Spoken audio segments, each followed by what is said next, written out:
Well, welcome everyone. Thank you so much for taking the time to join us this evening. My name is Jillian McConnell. I am a knowledge broker with Brain Exchange, and on behalf of my colleagues from the MS Society of Canada, the BC and Yukon division specifically, I'm really happy to have you on the call this evening. Before we begin, I do want to take a few moments to just review the technology that we will be using.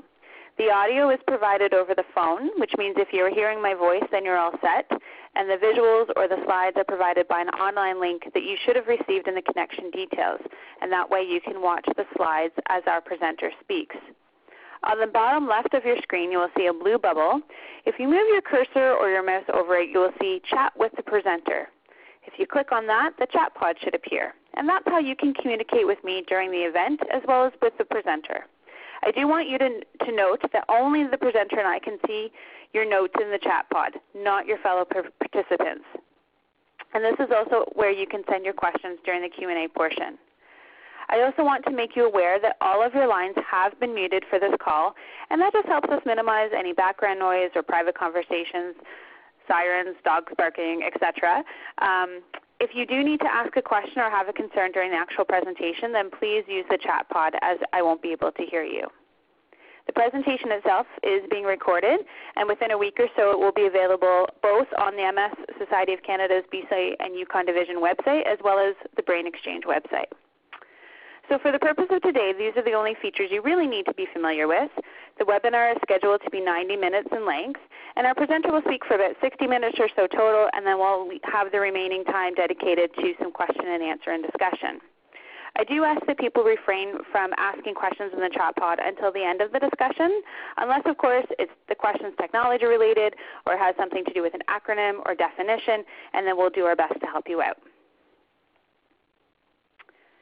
So I just want to make mention of the fact that the MS Society BC and Yukon Division gratefully acknowledges the educational grant that was received from Sanofi, which makes possible this particular webinar this session. The MS Society does not approve, endorse, or recommend any specific product or therapy, but provides information to assist individuals in making their own decisions. And identifications of needs, determination of objectives, selection of content and speakers, educational methods, and materials are their sole responsibility of the MS Society staff and advisors. And I also want to review with you this evening this mission statement of the MS Society of Canada, and that is to be a leader in finding a cure for multiple sclerosis and enabling people affected by MS to enhance their quality of life. So now I have the pleasure to introduce our webinar topic and our presenter for this evening. This evening we'll be talking about making sense of a new diagnosis, MS 101 for the newly diagnosed. And we are so pleased to have our presenter, Michelle Srdanovic, with us today to present. Michelle Srdanovic is a registered clinical counselor with a master's degree in counseling psychology from Simon Fraser University. Over the past 15 years, she has worked with families, couples, and children using cognitive behavioral, emotion focus, and narrative therapeutic practices. In addition, Michelle has provided community education on the topics of social emotional regulation, trauma, self-harm, and anxiety. Currently, she works as a therapist in a private counseling practice in New Westminster and provides clinical supervision to graduate students and other therapists. She is also a part-time faculty at BCIT and continues to teach and develop coursework in the Department of Basic Health Sciences. Ironically, one of the topics Michelle teaches to healthcare providers is how patients adjust to chronic illness. She was diagnosed with MS in September of 2013 and considers herself on a lifelong journey of making meaning out of her diagnosis. So Michelle, we are quite honored to have you with us tonight. Oops. There we go. Sorry. Oh, there we go. Hold on. I think we're both in there. There we go. Thanks, Jillian. So we're really pleased to have you on the line tonight and with us. So we thank you for your time, and I open the floor to you. Okay, thank you for the introduction, Jillian, and I'm actually really thrilled to see how many participants we have this evening. I've certainly been on the other end as a webinar audience before, and I know how sometimes disorienting it can be when we're not in the same room. So I'm going to imagine that I can see all of you as I'm moving through the slides here, and I certainly look forward to and welcome your questions once I've moved through the material today. One of the things I know that's been helpful for me when I've been in a webinar audience is that I'll think of something when I'm hearing the presentation, and then by the end of the presentation I may have forgotten my question. So I certainly invite you to jot anything down in case you have some concern about forgetting it by the time I've been speaking for the next hour. So I look forward to those questions and discussion as well at the end. And so as mentioned by Jillian and in my introduction, I'm wearing a couple of hats this evening, and so I'm going to talk a little bit about how I came to be involved with the MS Society to begin with. That's the wee bit of history here you see in terms of my outline. And that history, of course, has something to do with the fact that I'm both a therapist and a person living with MS. As someone at a last presentation I delivered mentioned to me, that seems to give me some street cred. And so I liked that terminology and had a good chuckle at that. But certainly I feel like I've been able to use both of those perspectives in preparing this presentation for the MS Society. So I'm just going to talk a little bit more about that, and then we'll dive into some of the material that I'm going to be focused on this evening in terms of some of the reactions and most common reactions that we might have to a new diagnosis. And I'm going to highlight, of course, that those are not necessarily the same for everybody. One of the things I can definitely say is that a lot of the psychological literature tends to focus on grief and loss when there is a diagnosis of chronic illness. And I know this because I taught on this topic even before I was diagnosed. I can certainly say my own diagnosis has helped me look at this a little bit differently. And so I'm going to present a lot of that newer information to you this evening. In terms of how we can understand the impact in terms of the emotional and psychological impact of being diagnosed. Now we've had a little bit of a formatting shift here, but I'll let you know what number 3 is about. And that's going to be the bulk of my presentation this evening, and that has to do with using a framework of transition rather than just focusing on loss in terms of being diagnosed with MS. And some of the parts of that transition, of course, do have an ending. I'm going to talk about some of the endings we might experience with a diagnosis. Some feelings we might have which are expected and normal in terms of feeling in limbo at times is part of that transition. And then this idea that really the intention around going through this transition is to sort of feel like we've reached a new normal at some point. And I'm going to talk about all those bits and pieces here tonight. So this here and it is around my wee bit of history. This is a picture of my loved ones who participated in the MS walk with me back in 2014. And the reason why I show this picture is just to talk a little bit about my own process and involvement with diagnosis. And I attended a newly diagnosed workshop in September of 2013, shortly after I was actually newly diagnosed. I was very grateful for the opportunity, and for those of you that were in the same boat as me, you may have felt the same in terms of getting a lot of really helpful information that is going to help you navigate a lot of your decision making along the way. And one of the things that I thought when I sat in that presentation was how helpful it also may have been to have a presentation on the impact in terms of the emotional and psychological impact of diagnosis. And I thought to myself at that point, knowing at that time that I certainly was not ready myself at all to talk about transition around diagnosis, but sort of filed that in the back of my mind to sort of introduce myself to the MS Society at some point and see if I could participate in some way. And this is one of the ways that I make meaning out of my own diagnosis, is by being involved in doing this kind of presentation.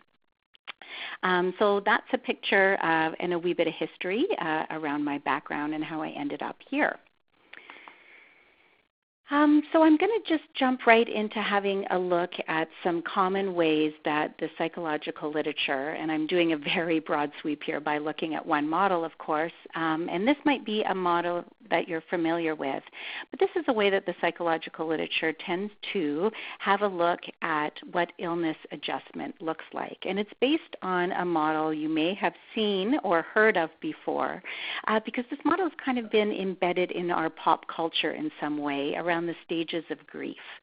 And a lot of illness adjustment research tends to focus on something we actually do know to continue, that continues to be consistent, which is those initial moments of being diagnosed, which can lead into even weeks or months of early diagnosis. There tends to be a lot of maybe perhaps denial or shock.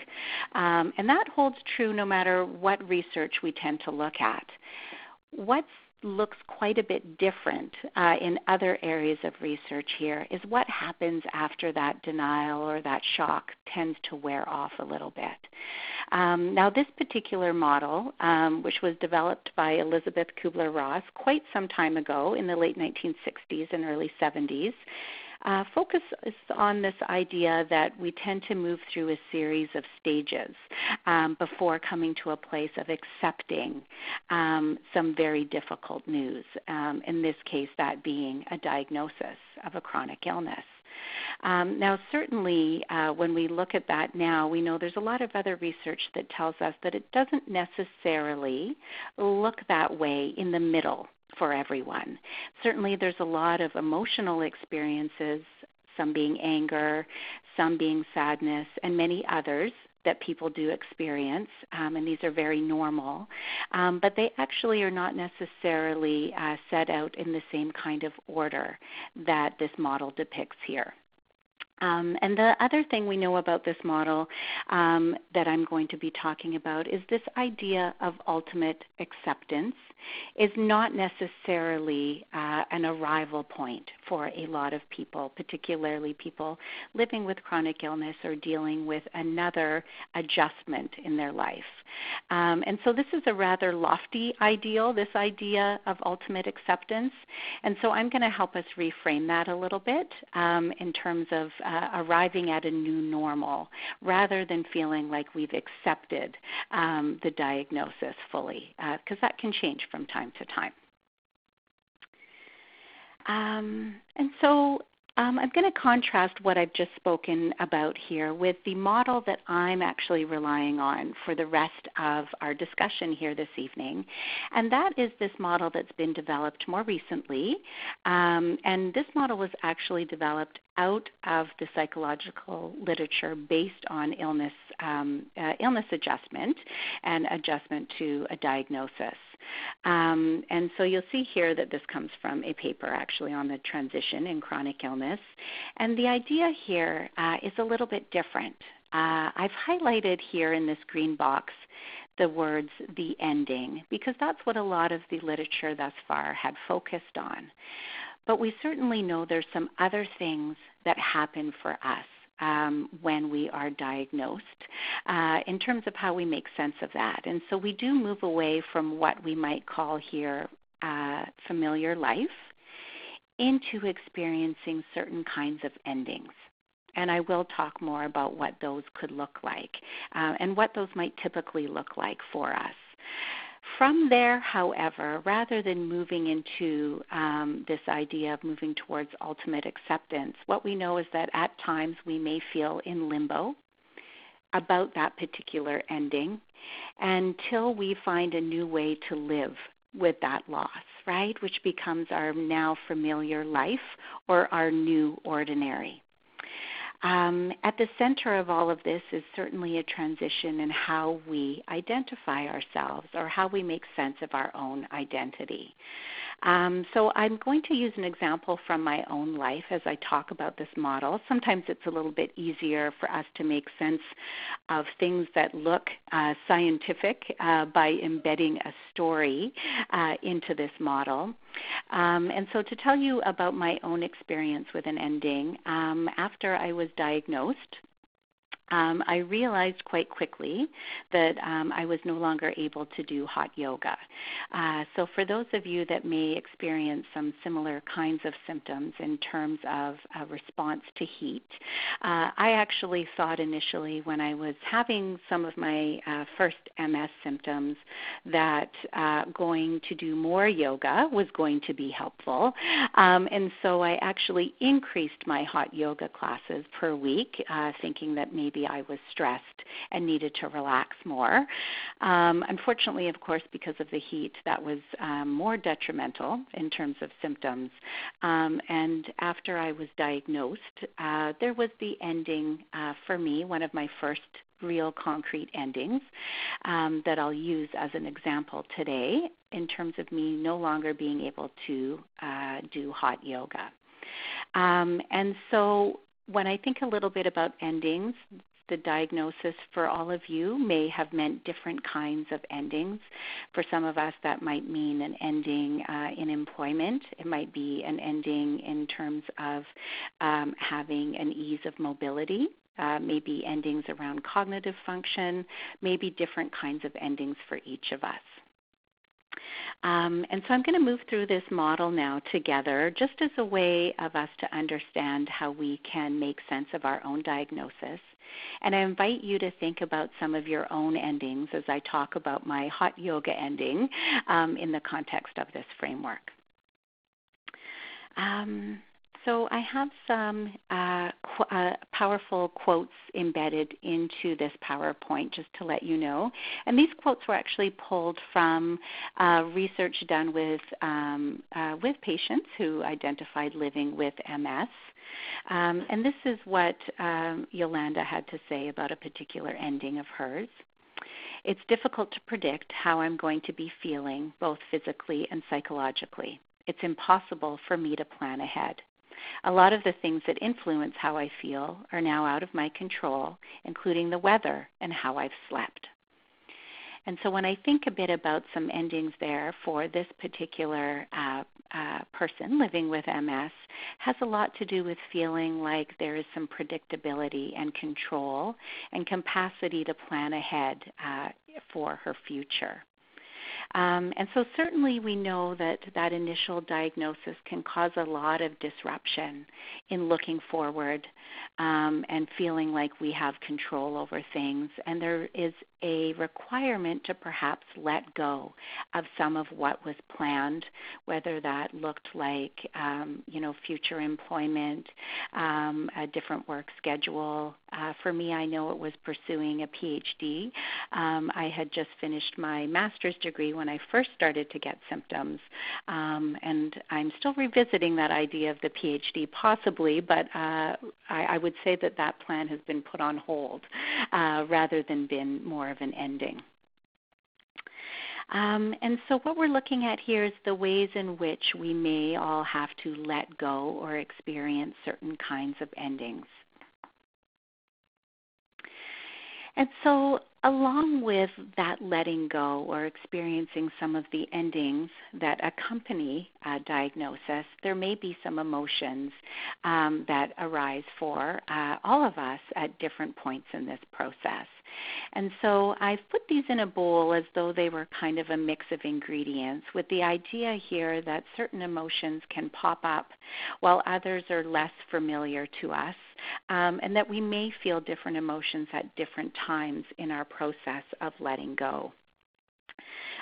So some of the things that get talked about in the literature or in terms of qualitative research around what people are experiencing, some feelings of potential anger or resentment, or feeling, why me? I take good care of my health. This is unfair, or I've had so many things to deal with, why another big thing? And so some feelings of resentment or injustice, or as though the diagnosis just isn't fair, can be very common. Another thing that patients report in contrast to that, and this may resonate with some of you as well, but this actual experience of having some relief. And we certainly know we've heard that more from folks who have dealt on and off with various symptoms that were difficult to actually pinpoint in terms of their cause or etiology. And there was a long process of not knowing what was wrong before a diagnosis came. And so sometimes for some people, actually having a name or a label to something that in the past felt very confusing and difficult to know how to manage or treat has actually provided some relief. And so really here, the ending is actually around an ending of uncertainty. And now having some certainty around what that health issue is about and what it might entail in terms of treatment. And so another thing that has been talked about and may be a feeling that you've had as well, there can be some guilt that comes up. For me, I know the guilt around causing illness was something I had to grapple with a little bit. When I first started to experience symptoms, I was completing my master's degree at that time, and I had a newborn baby. So I had a lot of stress in my life, which I'll say was self-inflicted by choice. And then I was experienced my first symptoms with MS at that time, quite a number of years ago. I wasn't diagnosed at that time, but certainly I look at that time in my life and the amount of stress that I was under, and that feeling of guilt of perhaps somehow, impacting my symptoms arose at that time and can arise for people if we feel that we've done something that has brought on more symptoms. As well, of course, in terms of a diagnosis, we know that there can be some new burden in terms of how we may rely on others, and there can be some guilt associated with that if we are used to doing things quite independently or feeling as though others can rely on us rather than us relying on others. There can also be some sadness, feelings of feeling lost or feeling hopeless in terms of what the future might hold, or feeling as though we can't impact our symptoms in the way we want, and that can sometimes feel a little bit hopeless as well. Now, alongside that can also be some worry or uncertainty about what the future might look like, particularly if there was a plan in place before and now that plan is under adjustment or transition given our diagnosis. And so the purpose of this slide, of course, just to recap, was for us to be able to just have a look at some of the more common reactions, as I mentioned earlier, to that initial diagnosis, and also the letting go process when we experience the ending of something that was a part of our life previously. Now, in terms of this slide here, just to highlight a couple of things around this, sometimes that sadness that we might experience can feel quite pervasive, and we do know that when sadness does stick around for quite a long period of time and starts to become quite debilitating, that can look something more like a diagnostic issue, such as clinical depression. And so I just want to note that depression and the diagnostic category of anxiety can potentially be issues for those of us that are diagnosed if it feels like some of those feelings of sadness or of worry are really getting stuck and start to get in the way of functioning in life or returning to some level of functioning. And so that is a little bit different, and I make mention of this just because I think it's important to differentiate those from some of the other feelings that I talked about. And we do know that clinical depression or an anxiety disorder may be something that could arise for some people, and just to be aware that for those kinds of reactions, particularly if there's a history of having that diagnostic issue, that we would want to be able to seek some additional support for working through that, such as a counselor, a therapist, or a psychologist or psychiatrist. And so we're moving away now, away from looking at those endings into something that looks a little bit more like limbo. So I'm going to just pull us back to that example I used of my own story around hot yoga so that we can concretely anchor a story to this model. And as I mentioned before, that ending for me was realizing very quickly that I was no longer able to continue with hot yoga. And so the studio graciously refunded the remainder of my membership. And what I was left with all of a sudden was a really strong felt sense of a void in my life that I couldn't quite make sense of in terms of why it felt so big. And so in terms of this limbo, I knew that I was missing something. I had felt a very strong sense of loss, and yet this other part of my brain continued to say to me, my goodness, Michelle, it's just hot yoga, let it go. But I can certainly tell you that I was in limbo with this quite a while. I knew that I felt unsettled or uncertain about what else I could do. Some of this was that there was a lot more wrapped up in hot yoga than I initially realized, and that's what I had to make sense of while I was in limbo. And so limbo is this in-between place where we have let go of something that was a part of us, whether that be mobility, employment, feeling like we are capable in certain areas that we are less capable in now, and we're in this place where we're not sure where we are now. And so that's where I was with the hot yoga. And so in that process of limbo, it's certainly a difficult journey from that ending into now a more familiar state of ordinary life. Now, during my in limbo process with hot yoga, I was making lots of decisions and adjustments to my schedule to try and incorporate something that felt as rewarding and valuable as hot yoga. I drove to different yoga studios and tried them out. I tried hatha yoga. I went to yoga with my mom. There was a real state of action around that, but nothing quite felt satisfying at first. And I had lots of emotions come up in terms of frustration or feeling like it wasn't fair, that I could no longer do hot yoga. And so that limbo place as we are trying things out for ourselves can certainly be a little bit uncomfortable. And so as we're making these decisions and adjustments to try and find a new way of being, that familiar sense that we had is now gone, and we're not quite at the place where we know what we're going to do next. And I certainly know even as part of that process, I tried things like boot camp and some other kinds of exercise classes. What I did discover, however, in this process was some things that were really helpful, even though they felt kind of like failed attempts.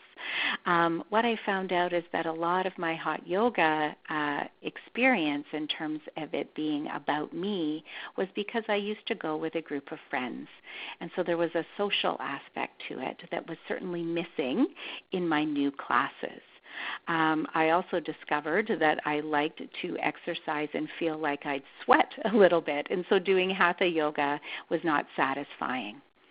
So one of the things about being in limbo and trying things out and not having them work is we begin to learn what we might need to do instead on our way to something that we might call a new normal. So it can be helpful during this process to kind of focus on what we have control over. And certainly I knew that I had control over trying these things out, different things. What I didn't have control over was my own body in heat. And so there was a requirement to let that go. And I use this metaphor of a pathway here because we know there's no way to get from A to B except to walk in between. So as I took each of those steps towards my new normal, I figured something out and learned something about myself. So a few other considerations aside from my hot yoga story that we may find ourselves being faced with in this state of limbo when we are newly diagnosed.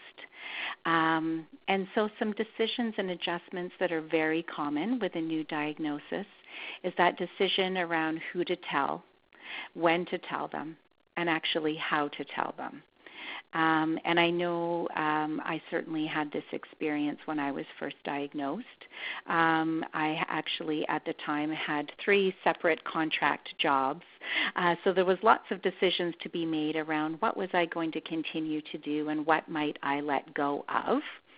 And I decided I was diagnosed on a Friday, and I quit one of my jobs on a Monday. So that decision was very easy to make.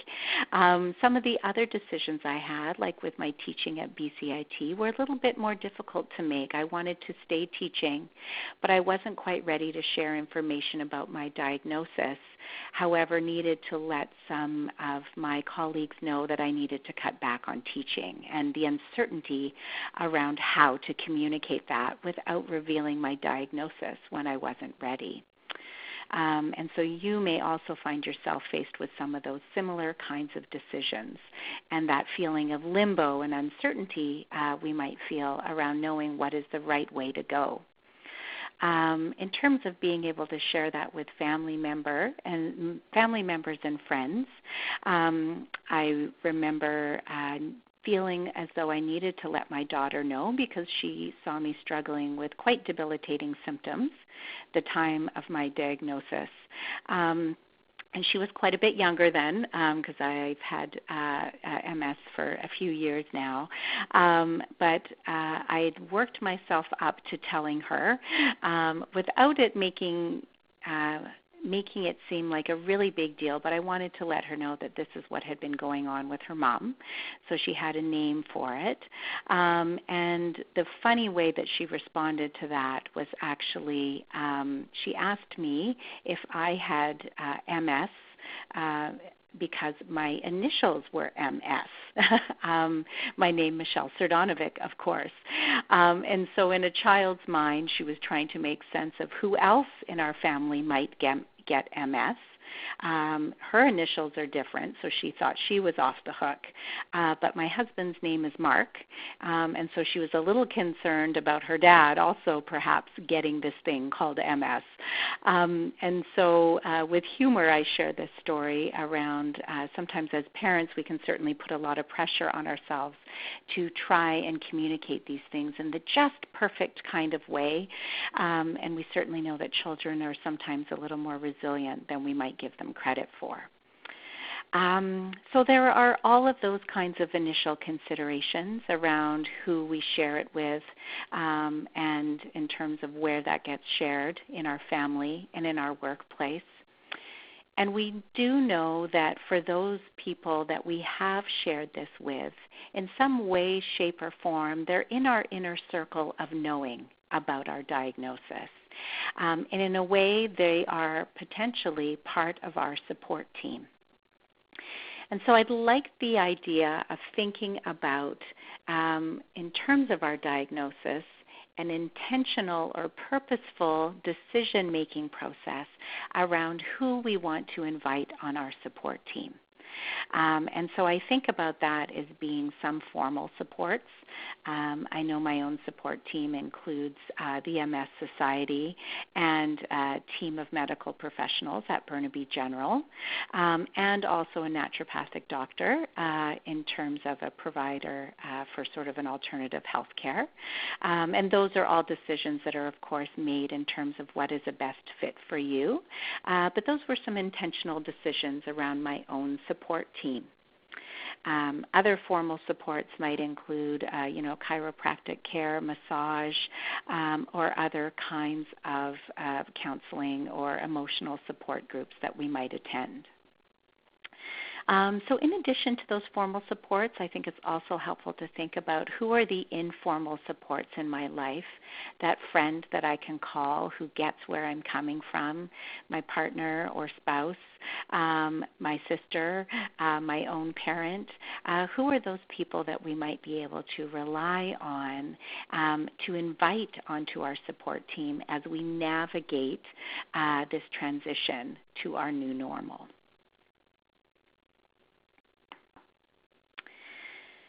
So while we're sitting here in limbo, making all of these kinds of decisions, trying to sort out what our new normal is going to look like, there's some other things we might need to be thinking about. And these were some things that you've probably been thinking about, made some decisions about, or got some really good information about already at the newly diagnosed workshop if you attended that. We do need to make some decisions about treatment or whether we're going to potentially join a trial or not in terms of testing out a trial medication. The other thing that I really like to highlight here is that at times we may not be quite sure what to do. And so deciding that we are not ready to make a decision is also actually a decision. And so in a way here, I just want to really validate that for each of us in case you feel as though you are in limbo with something. It may just mean you haven't quite made the decision yet. The other few pieces that I'm going to highlight here that might always be under adjustment, and I certainly know they are for me, are some of the adjustments to things that I might just generally call our lifestyle categories. And because life with MS can be so unpredictable, there's often a lot of experimenting, trial, and error in terms of how we now engage in our own lifestyle choices. So I know for myself, I do tend to play around quite a bit with my work schedule. I do have the luxury, I will say, or privilege of being able to dictate one of my two jobs, which is my client schedule, of course. And if for some reason I do feel as though I am working too much in terms of seeing clients, I'm able to adjust that accordingly.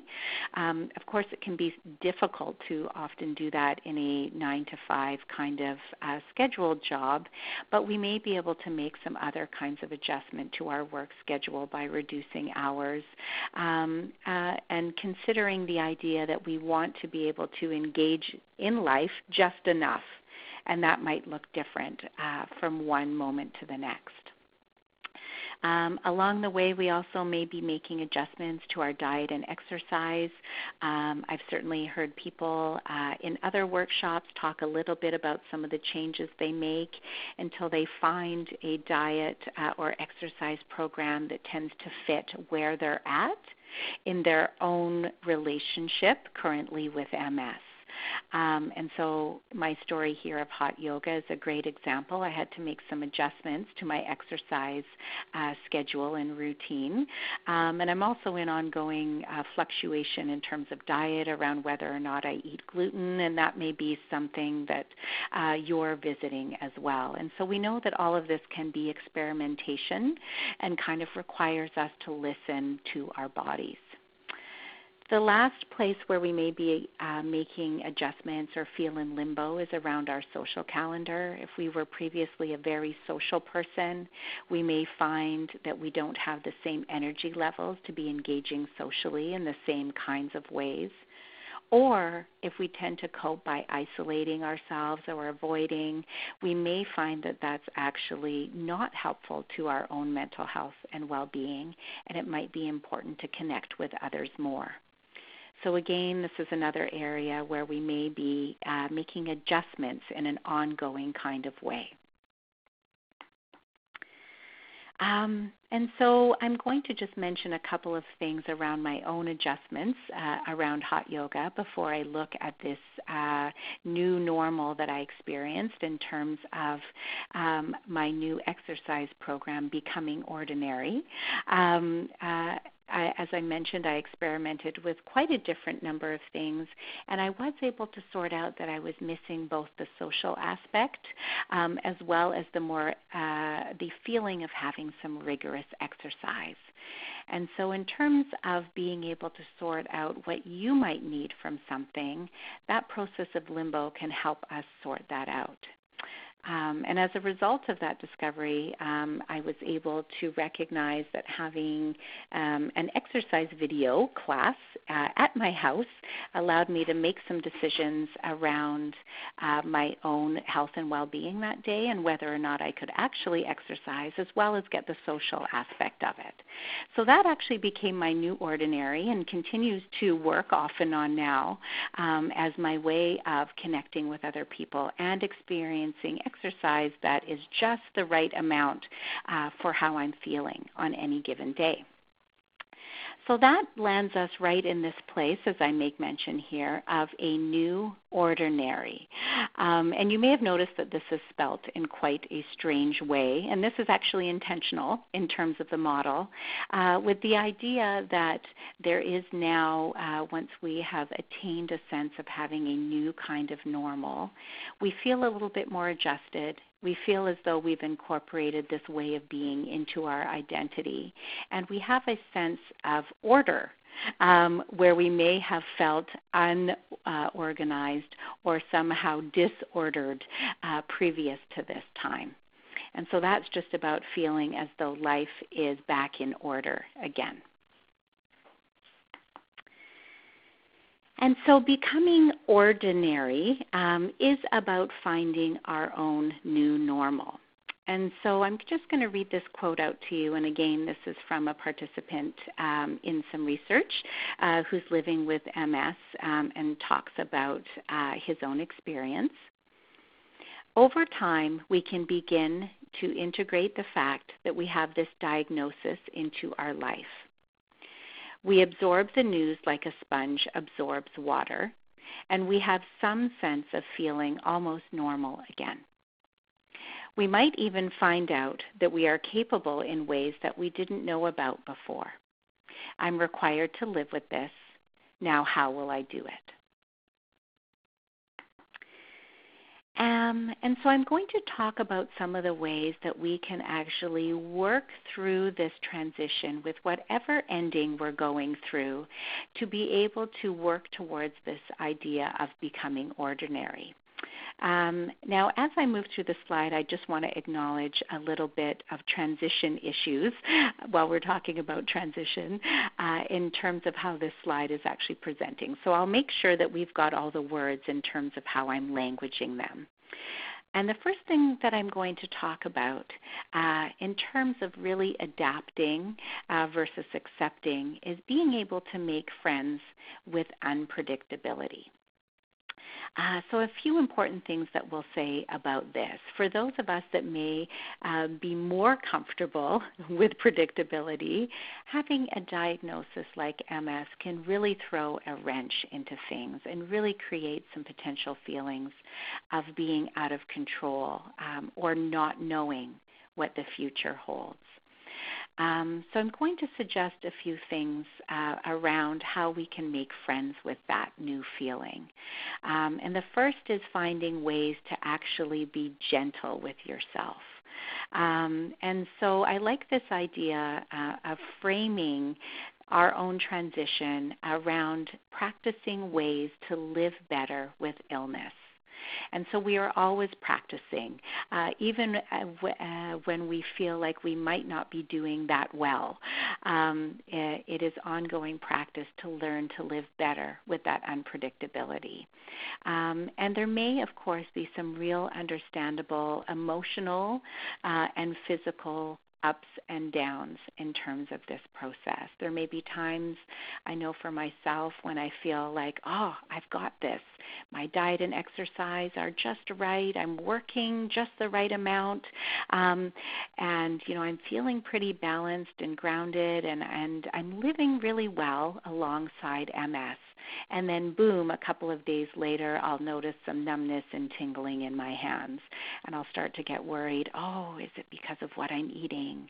Have I done something? Do I need to make an adjustment? And suddenly there's a bit of a downward slide because of some potential new symptoms. And what I will say about those down moments is this, which may be some things we think about already. But for every down that we experience or every downward dip that we might experience, we actually have an opportunity to develop skills for resilience. And I am going to say just a little bit more about resiliency here, because when we think about how this is actually attained, resiliency is almost like a muscle.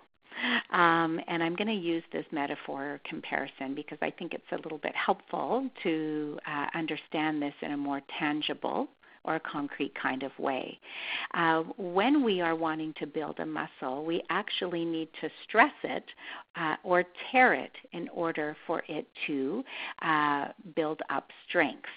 And when I think about resiliency then, the only way that we can actually develop more resiliency around coping with some of the ups and downs that come along with MS is by actually experiencing the downs and being able to cope with those and find ways to cope with those. And that is how that resiliency muscle develops, by experiencing the tears in the muscle, the downward dips that we might experience. And so as this muscle develops over time, and as we become more well-acquainted or well-equipped to manage those downward dips in terms of symptoms or emotional impact, we can better work through these times just because we've had practice experiencing them. And so that's what I might say a little bit about in terms of making friends with that unpredictability. Another piece that stands out, and I share this both from some parts of this are from experience, and other parts of it are actually from the literature in terms of illness adjustment. But particularly with MS, and you may realize this as well, but there is a requirement to be able to get to know your new body. And so the idea here is that for some of us, we may not have paid very much attention to what our body was doing prior to diagnosis in terms of functioning.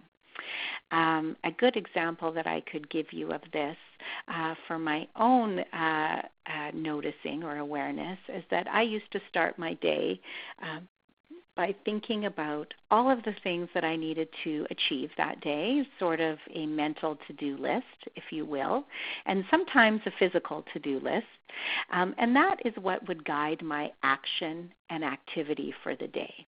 And it didn't really matter too much how I was feeling. If I was tired, I would drink coffee. I wasn't paying too much attention around what my body might be telling me that I was able to do that day. Rather, I was looking externally at all of the things that I needed to do. And that's one thing that has been a really helpful shift and difficult mental shift, I must say, as paying more attention to my own physical body as a guide for what I am going to do in terms of what I am capable of. And so listening to our body rather than looking at my to-do list, and tracking energy blocks. And I tend to think about this in terms of blocks of energy.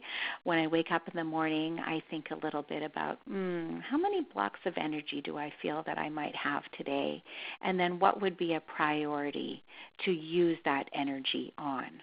And it's a little bit of a different way of thinking. It's about listening to us first and then looking at what we can do.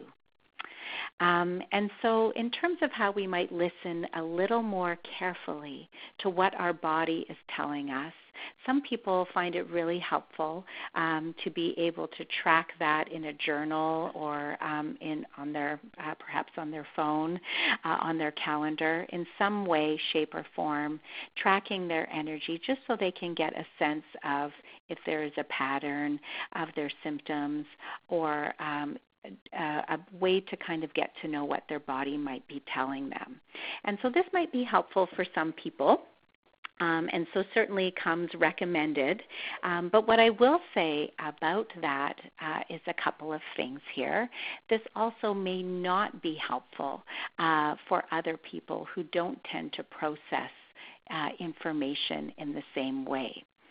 So there's some really interesting research on these two ways that people cope with information about a new diagnosis. And this study done in 1983 by Miller and Mangan coined these terms monitor or blunter. And so one of the things we know from this particular piece of literature is that some people who are newly diagnosed with something actually cope best by getting lots of information about it, doing lots of research. Some of you may find yourselves in that boat since you've connected with the MS Society. I'm certainly a monitor as well. And so this may be the person who Googles or does research or asks questions and really copes best by having more information. And so keeping a journal might be a better fit for folks that cope this way. We certainly know, however, that there's another group of people, and you may feel as though you fall into this category, or a member of your family does as well. And folks that we would term as blunters actually cope better by not knowing. And so what we know about these folks is that this is not an experience of being in denial, but it's actually an intentional coping strategy to be able to manage only what they're dealing with at the time. And so for these folks, we find actually getting a lot of information can instead increase anxiety instead of increasing a sense of control. A good example of this that I tend to talk about when I'm delivering this presentation is that both my mom and my stepdad have both been diagnosed with lupus.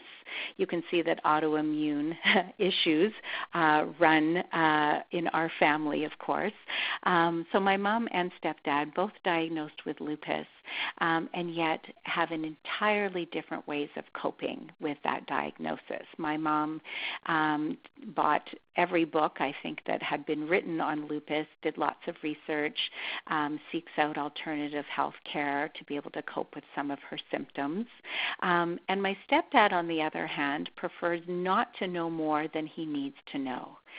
Instead, he actually has just done very little research on systemic lupus, which is the kind of lupus he has, and basically just informs himself to the extent that he's on a need-to-know basis.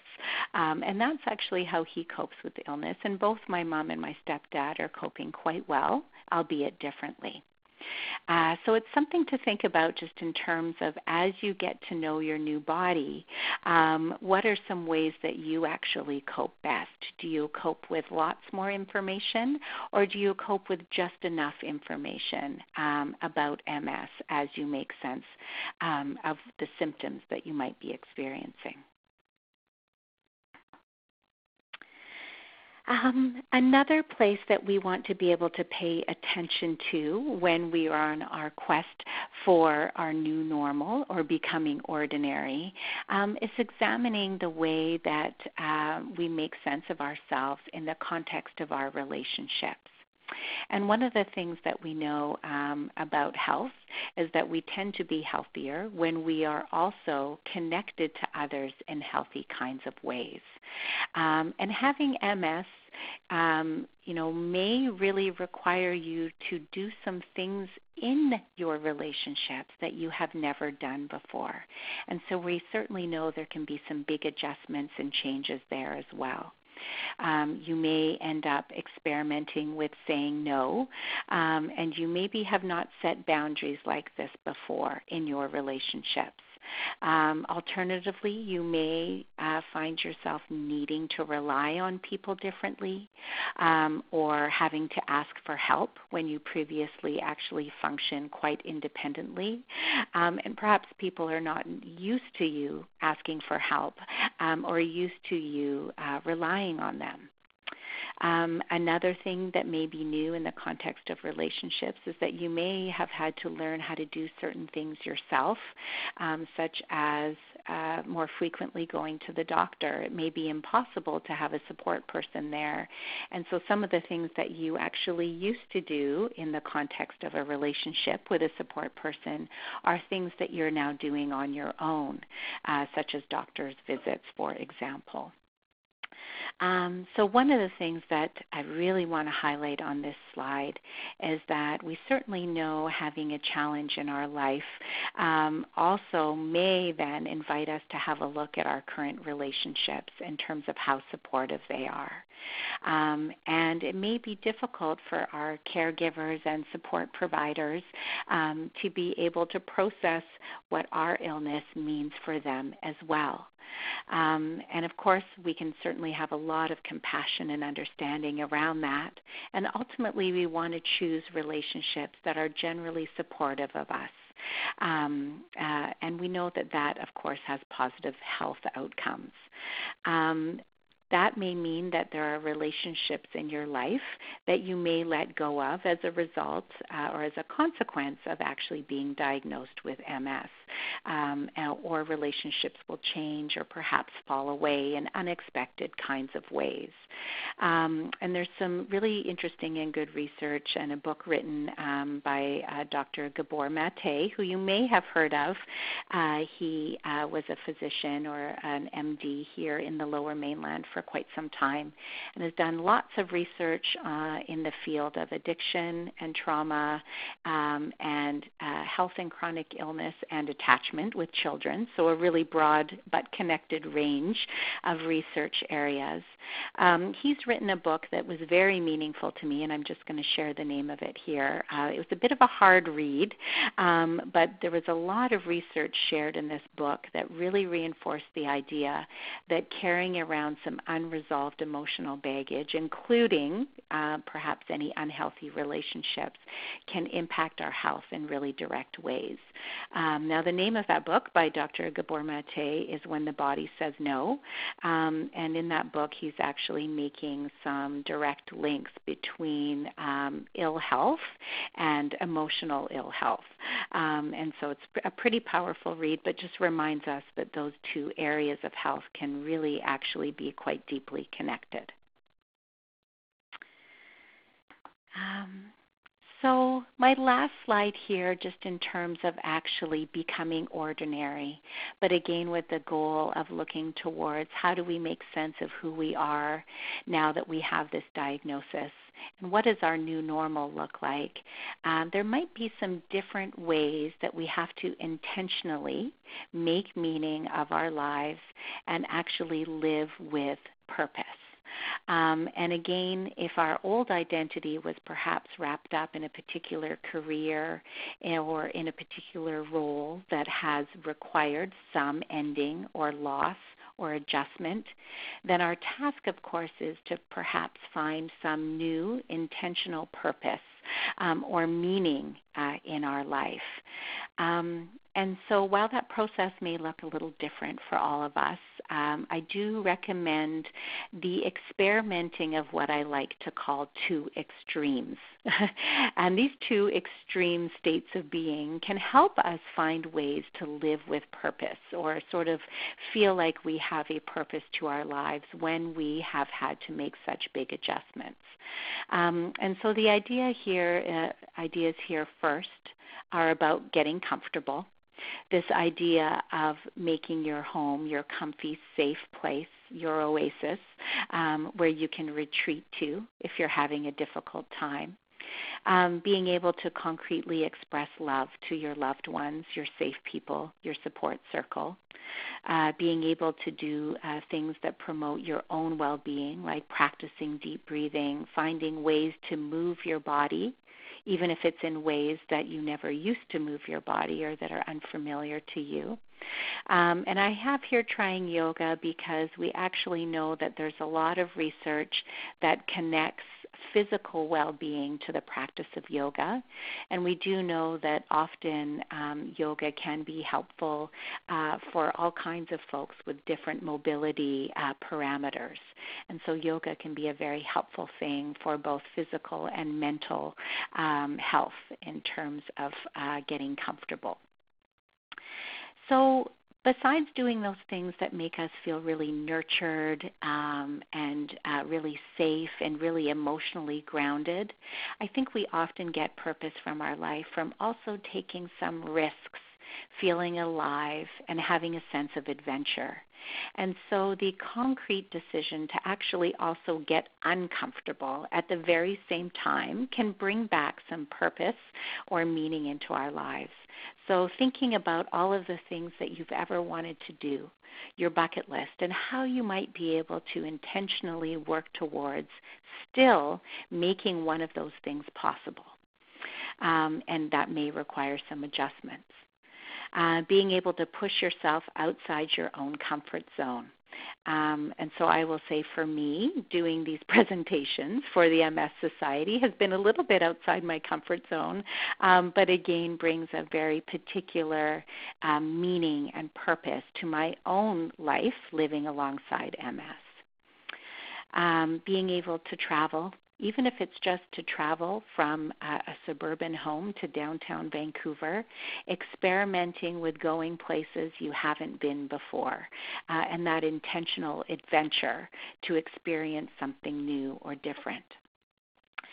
Being able to reconnect with someone that you've lost touch with, taking that risk to reach out to them to try and reconnect, and also that capacity and that intentional decision to, when you feel safe to do so, expressing your own vulnerability to others, being able to talk about or share things that are maybe more vulnerable for you by means of connecting with other people around you can also be a way to feel like you're living with purpose. So I've been talking for, look at that, exactly 1 hour. I'm actually just noticing that I couldn't have timed that more perfectly. Often when I do these presentations in person, it can look a little different, and usually I'm talking quite fast at this point because we've engaged in some questions and discussion along the way. So I really thank you for your listening ear for the last hour as I've reached this last slide. And this is one of my favorite quotes. You may have heard this quote before. There's a crack in everything. That is how the light gets in. But I think it metaphorically speaks a little bit to something about resiliency and overcoming, particularly in the adjustments we make with a new diagnosis. So that concludes my presentation part this evening, and I suspect that Jillian may suddenly reappear. Your suspicion is right. Yes. Hello, Jillian. Thank you for coming back.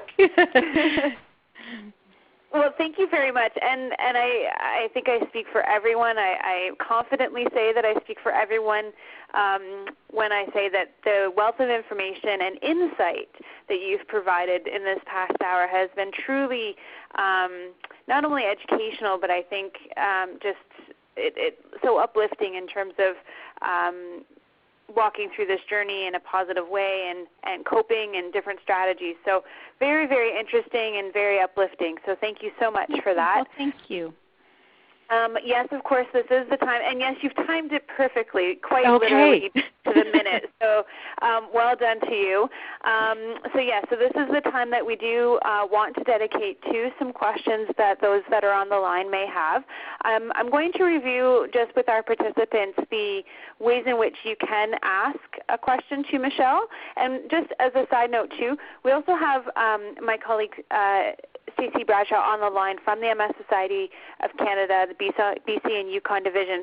So C.C. is on the line as well to field those questions that may be more related to the resources MS Canada side of things. So I do want to mention that before we proceed. Okay, so the ways in which you can direct your questions, you can do so in one of two ways. One, you can ask via the chat pod. And you can type away your question there, and I will pass them on to Michelle or to Stacey. And just as a quick note as well, just as a reminder, that only Michelle, Stacey, and I can see your questions, so that you do have anonymity, and we will not reveal any personal information, including your name. So that will be kept off the question. Secondly, you may choose to ask over the phone, just like we're talking right now. So if you would prefer to ask that way, I would just ask that you press *7 on your individual phone there that you have, and that will unmute your line, and then you can ask over the phone. So only those that are interested in asking a question that way, press *7. And the other thing I do want to note is that we will be introducing some poll questions, and I'm going to post the first one right here now. And so I encourage and invite you all to answer all of these questions before you leave today's webinar. The answers are anonymous, but they do help the MS Society of Canada tailor future events as we proceed through the next year or so.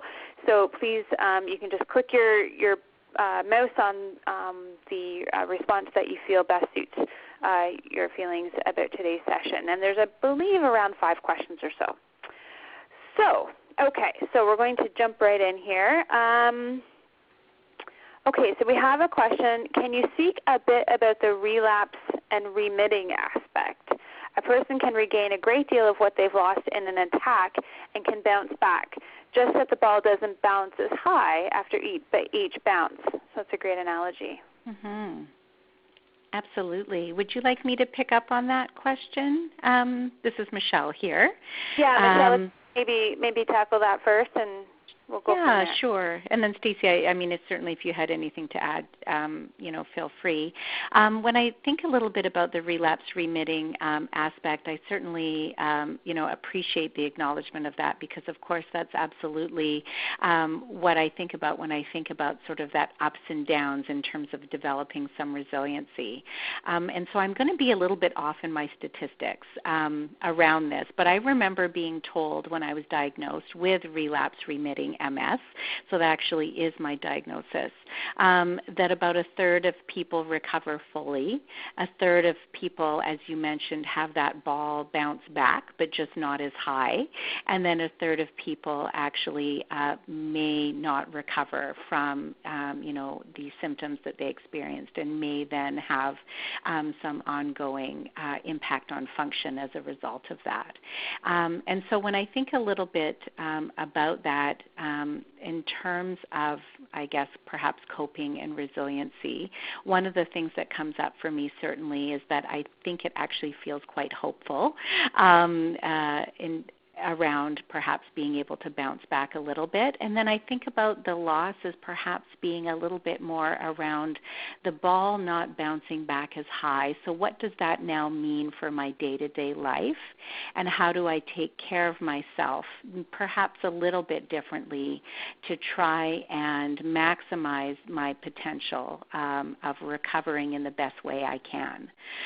So I know when I have relapsed before, I tend to put a halt on everything so that I can focus really on making sure that I'm taking care of myself in the best ways possible. And then in terms of some of the residual stuff that has stuck around for me, that's where I've perhaps, had experienced some smaller endings that I've had to adjust to. So I don't know if that kind of, the question was just to speak a little bit more about that. So I hope I've done that, but certainly to the person who asked that question, I can add a little bit more if you had something more specific that you wanted me to speak to. Certainly let me know. Okay, well, we'll see if they comment. And Okay. Stacey, I'd like to give you an opportunity if you're there. Stacey, you might be on mute. Oh, there we go. Yep. There. Yeah. Hi. Yeah. Thanks for that question. I think actually Michelle answered it beautifully. I think what we hear from a lot of people is as they go through the disease, at the beginning, the relapsing remitting MS, things stand out quite a bit. So the emotional aspect of not bouncing as high each time is more pronounced. So I think as time goes on, things, seem to become, as Michelle mentioned during her presentation, a new normal, and people sort of settle into that. I hope that makes sense.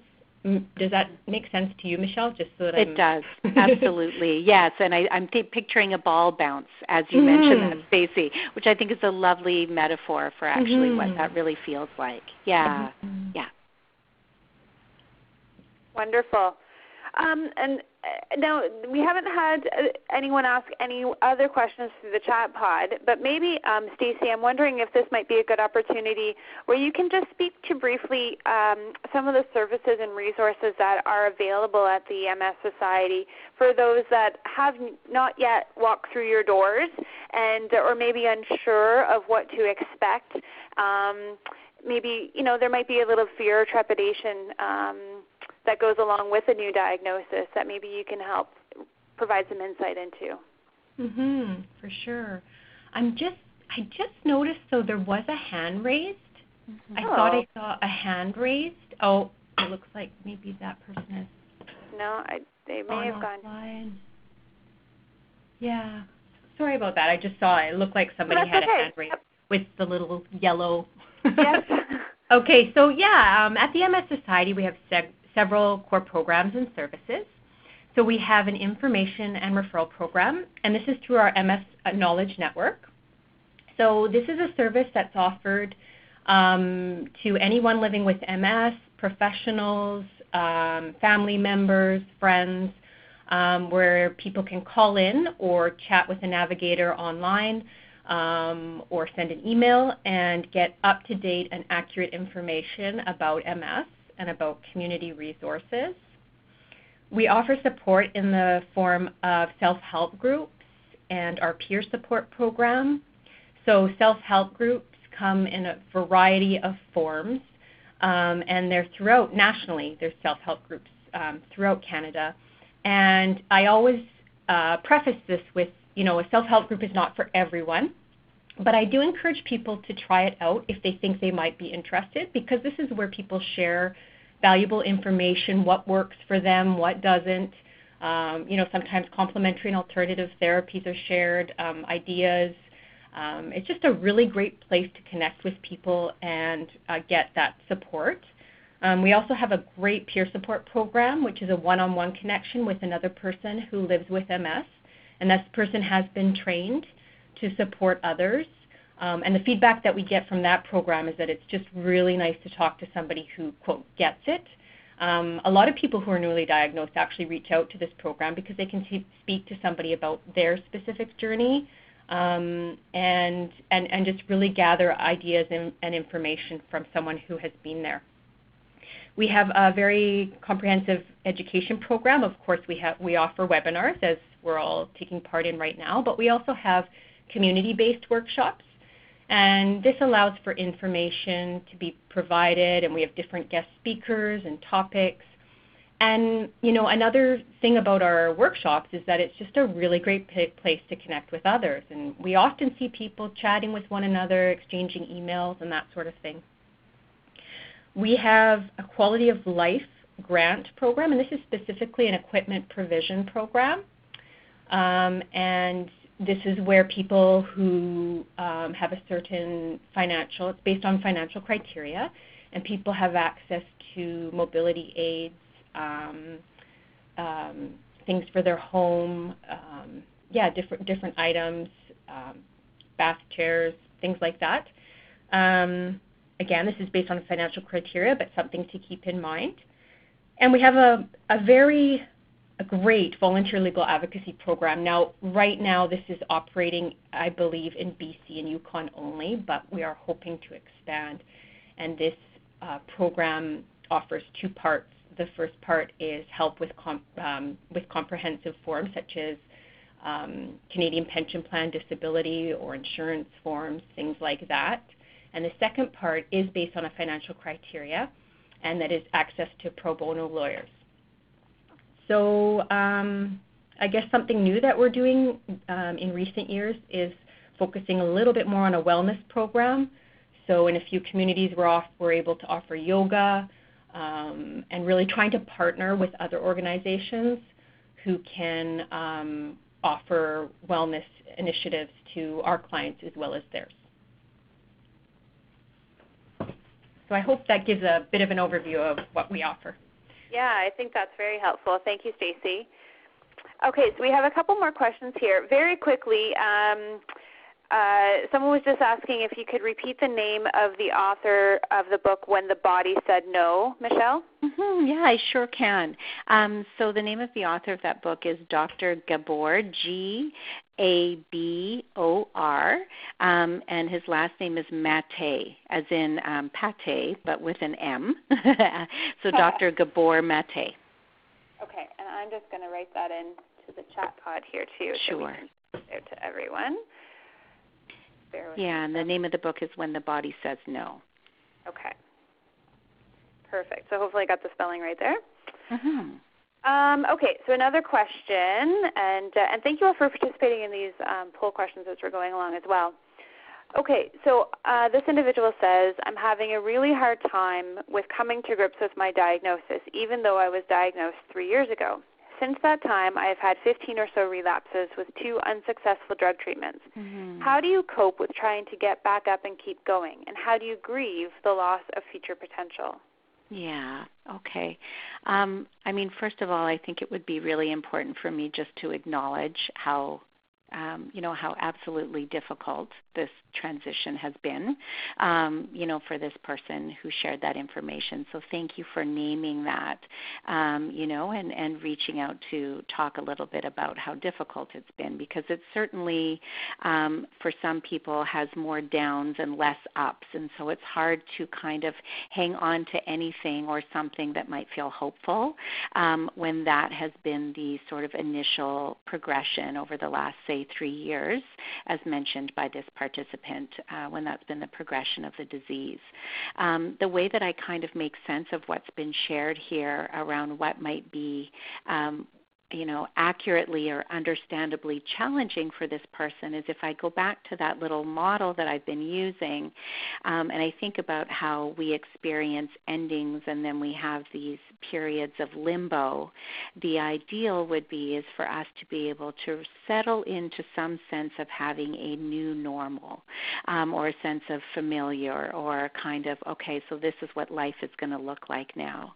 And my sense would be actually in this person sharing their story is that with the way the last 3 years have been, it's hard to actually touch on that third place.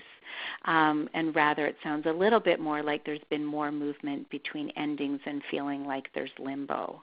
So certainly some things that I think about when our own progression doesn't necessarily allow us to kind of come to terms as quickly because we are constantly perhaps dealing with ongoing relapses.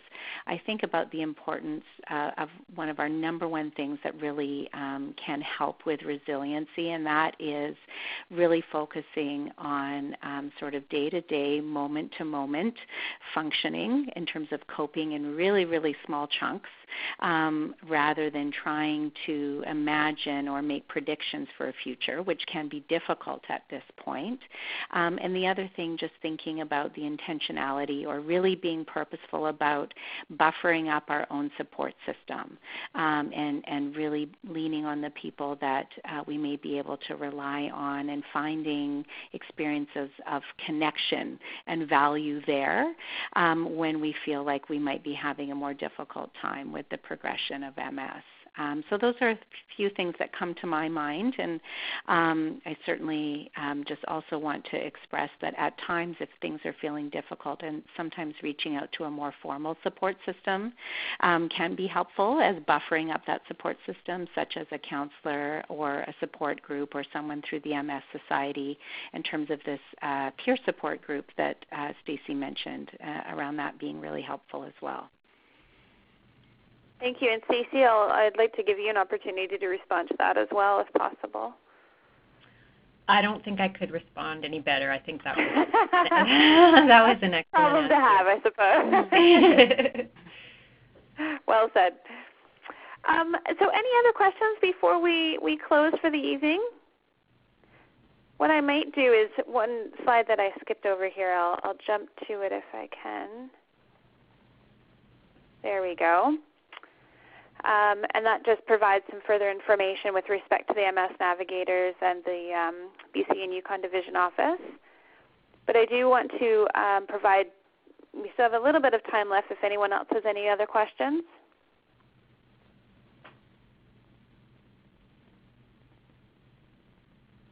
Okay, well, I'll leave it at that then. I do want to just very quickly thank you all for your participation this evening. It always makes for a lively conversation when we have lots of back and forth and questions, so thank you for that. And of course, I think it goes without saying to our presenter, Michelle Srdanovic, thank you so much for, as I said, sharing both your personal and professional experiences and insights with us this evening. I do want to provide 2 reminders. So again, a recording of this webinar will be available on the MS Society of Canada website within a week or so, specifically the BC and Yukon Division website. And very shortly via your email, you'll be receiving a request for participation in a survey. So please keep an eye on it within your inboxes. And of course, Stacey, I'll let you do the honors of having the final word. Thanks, Jillian. On behalf of the MS Society, I would like to thank you for attending this webinar. Thanks again to our speaker, Michelle Srdanovic, for providing such interesting and practical information. We would like to acknowledge and thank Sanofi Genzyme. An event like this would not be possible without your support. Also, as Jillian mentioned, she will be sending out a survey immediately following this event. We truly appreciate your feedback, so please take a few minutes to complete it. Thank you again for your participation, and enjoy the rest of your evening. Thanks, everyone. Have a good night. Take care. Bye-bye. Thank you. Thanks, Jillian. Bye-bye. Thanks, Jillian. My pleasure.